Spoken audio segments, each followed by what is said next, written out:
Good morning, everyone. My name is Jeremy Sampson, and I'm going to discuss the statutory benefits. Statutory benefits are employee benefits required by law.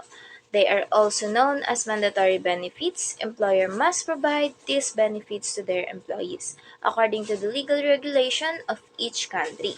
Statutory benefits often include benefits like paid annual leave, parental leave, workers' compensation insurance, paid sick leave, medical insurance, and pension.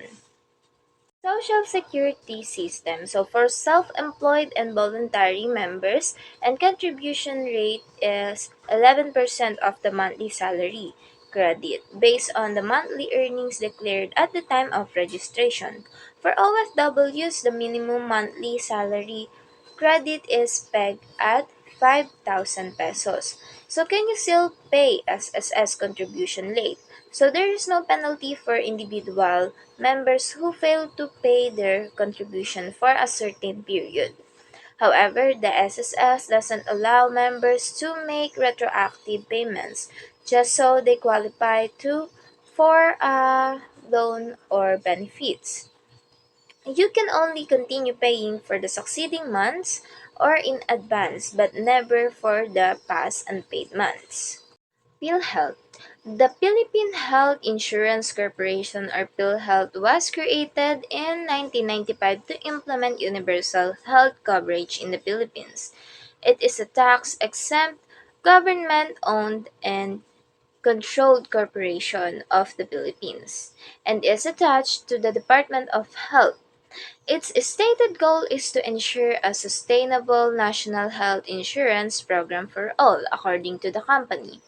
In 2010, it claimed to have achieved universal coverage at 86% of the population, although the 2008 National Demographic Health Survey showed that only 38% of respondents were aware of at least one household member being enrolled in PhilHealth. Nevertheless, this social insurance program provides a means for the healthy to pay for the care of the sick and for those who can afford medical care to subsidize those who cannot.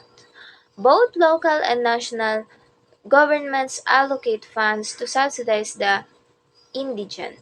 How much will I pay for PhilHealth? If you earn 25,000 pesos or below every month, you must pay the quarterly amount of 600 pesos. If your monthly income is over 25,000, you will have to pay 900 pesos for the quarter. How many months before you can use your PhilHealth? To become eligible to PhilHealth benefits, members should have paid at least a total of 9 months premium contribution within the immediate 12 months period prior to the first day of confinement. Pag-ibig. What is the benefit of Pag-ibig? The most popular program benefit of the Pag-ibig funds offer assistance to its members by providing affordable financing for their housing needs. HDMF accomplishes this by working in partnership with the local real estate developers and arranging affordable loans to real estate buyers or Pag-ibig members. How much is the Pag-ibig monthly contribution? The monthly premium for a person's Pag-ibig membership will be based on the individual's monthly income. Formally, employed individuals will be paying the entirety of the monthly contribution. The minimum contribution is 200 pesos while the maximum is 2,950. Pag-ibig voluntary contribution rate. The minimum monthly savings or contribution for all Pag-ibig members, including freelancers and OFWs, is 200 pesos. You may increase your monthly payments to maximize your Pag-ibig benefits. 13-month pay. Under Presidential Decree number 851, employers from the private sector in the Philippines are required to pay their rank and file employees a 13-month pay not later than December 24 every year. So the 13-month pay is equivalent to 1/12 of an employee's basic annual salary. So who are entitled to 13-month pay in the Philippines? So all rank and file employees, regardless of their designation or employment status, who have worked at least 1 month during the calendar year are entitled to a 13-month pay. So the 13-month pay shall be in the amount not less than 1/12 of the total basic salary earned by the employee within the calendar year. So how is the 13-month pay computed in the Philippines? So you can compute your 13-month pay by multiplying your basic monthly salary to the number of the months you have worked for the entire year, then dividing the result to 12 months. So note that 13-month pay is taxable only if it exceeds in 90,000 pesos. Annual leave. So it is regulated under Labor Code. An employee must have completed 1 year of service to qualify for annual leave, which amounts to 5 days per year. So all unused statutory annual leave gets encashed at the end of the year or during exit. Some employers offer 12 to 15 days of annual leave per year. Sick leave. It is paid time off from work that workers can use to stay home to address their health needs without losing pay. In the Philippines, sick leave is not mandated by law, but it can be agreed upon by the employer and the employee through voluntary policy or collective bargaining agreements.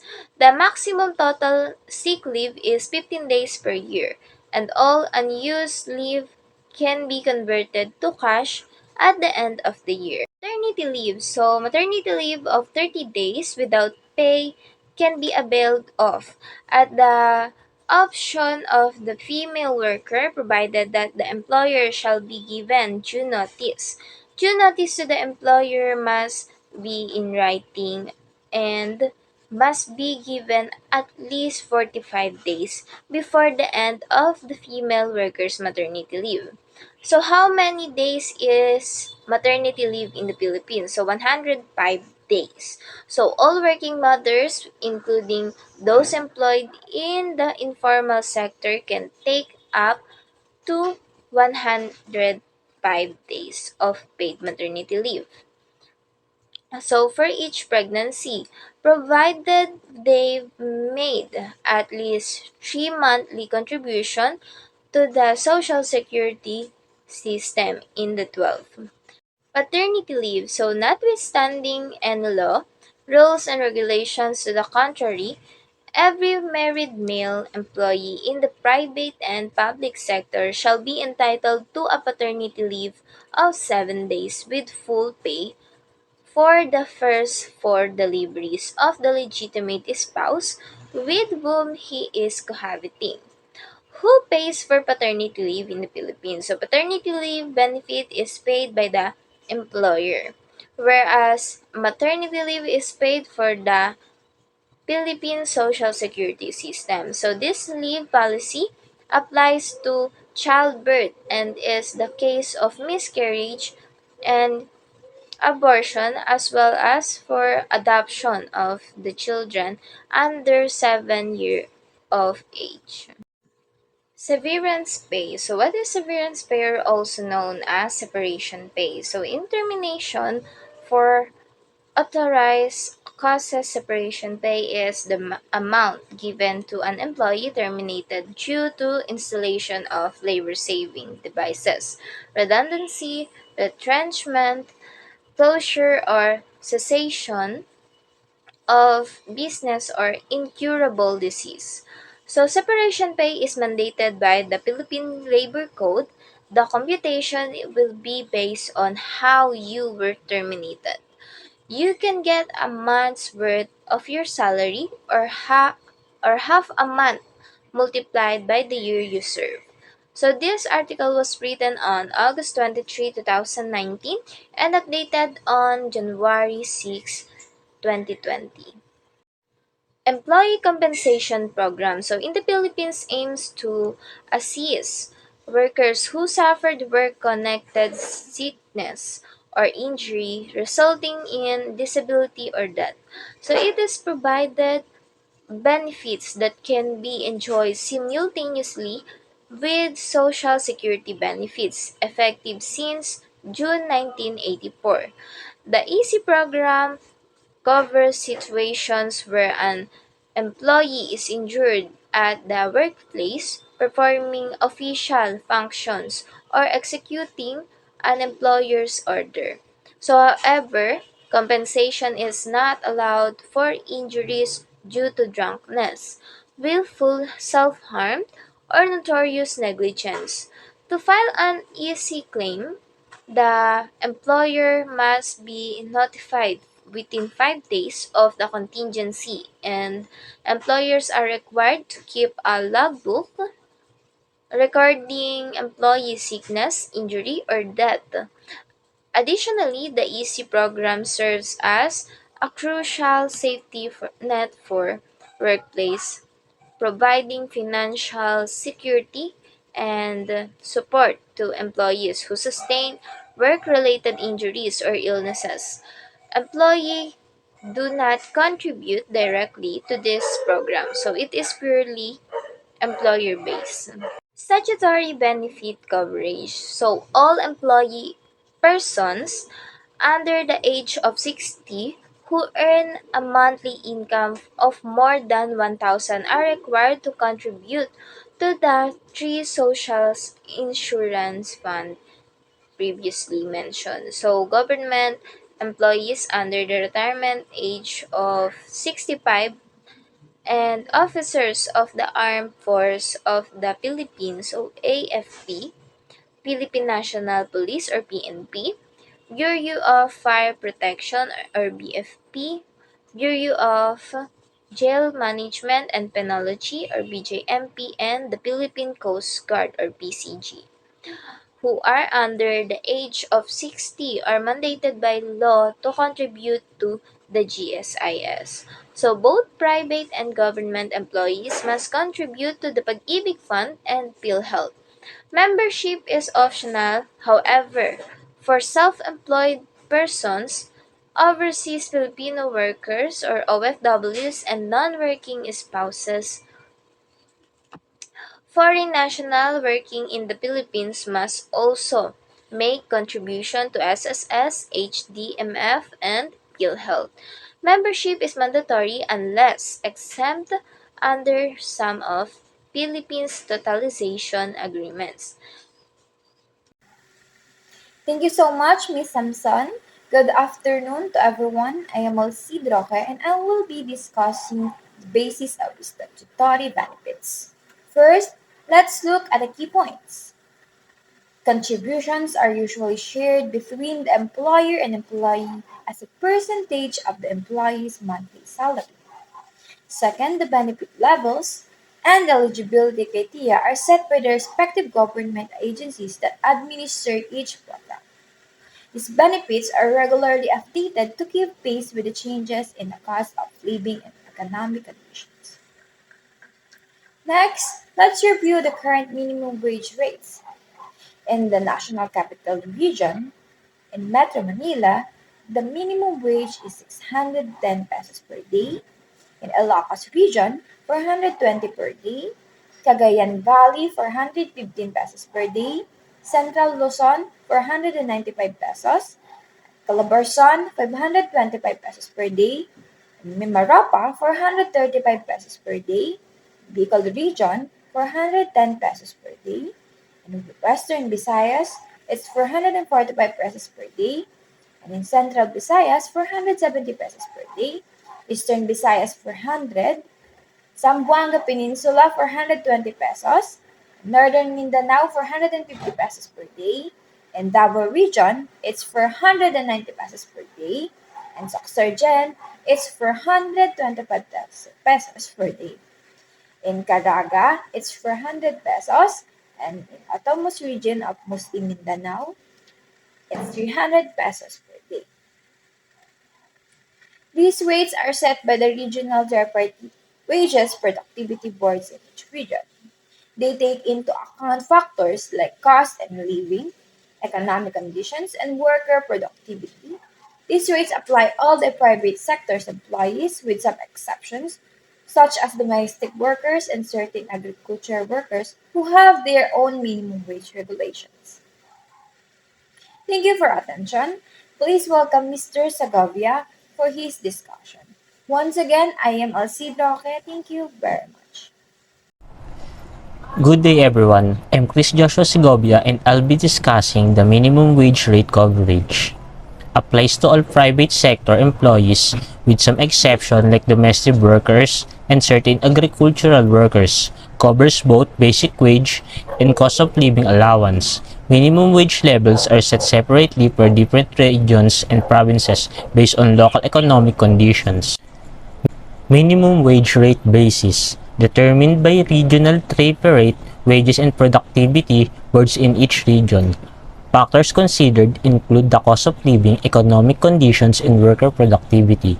Regularly reviewed and adjusted to ensure a decent standard of living for workers.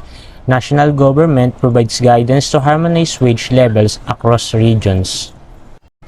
Minimum wage rates. In 2024, the regional minimum wage rates in the Philippines ranged from 380 pesos to 600 pesos per day, reflecting adjustments made to keep pace with inflation. The National Wage and Productivity Commission has been working to gradually harmonize minimum wages across regions to reduce disparity.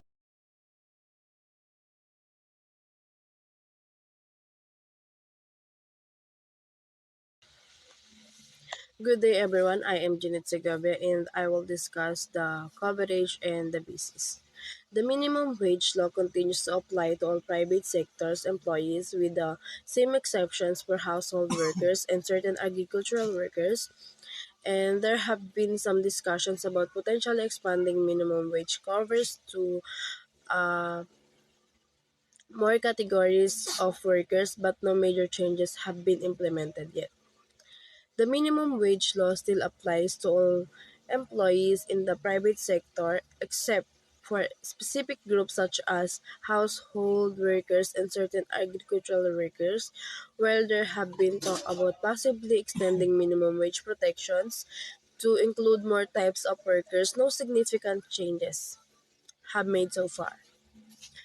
The example is the current minimum wage law covers all private sectors employees except for domestic helpers and some farm workers. While there have been talk about expanding the minimum wage to include more types of workers, no significant have been made. For the basis is the rules around applying the minimum to piece rate commission to and task base.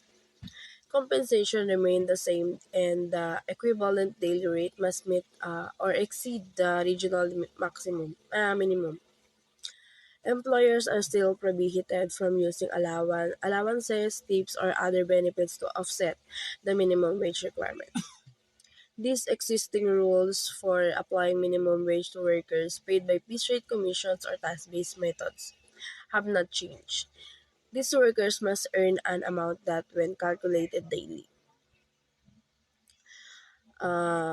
additionally, employers cannot count allowances, tips, or other benefits as parts of meeting the minimum wage requirement. This ensures that the minimum wage is paid actual wages and not supplemented by other forms of compensations. Let's say the regional minimum wage in the Philippines is 6 per day for an 8-hour workday. The commission's example is a salesperson earns commission based on their sales if the salespersons works 8 hour but their commission for the day totals only 400. The employer must pay an additional 100 to ensure that the total earnings and minimum wage of 610 a 500 minimum wage requirement. Piece rate example, a factory workers a paid number of produce if the worker's piece rate is earning for the day total 350 but the minimum wage is 500. The employers must pay additional 150 to reach a minimum wage. Tips example, a waiter receives 200 in tips during an 8-hour shift. The employer cannot count these tips toward the minimum wage. The waiter must still be paid at least 500 in base wages plus the 200 in tips on top of that, ensuring their total compensation is 700 for the day.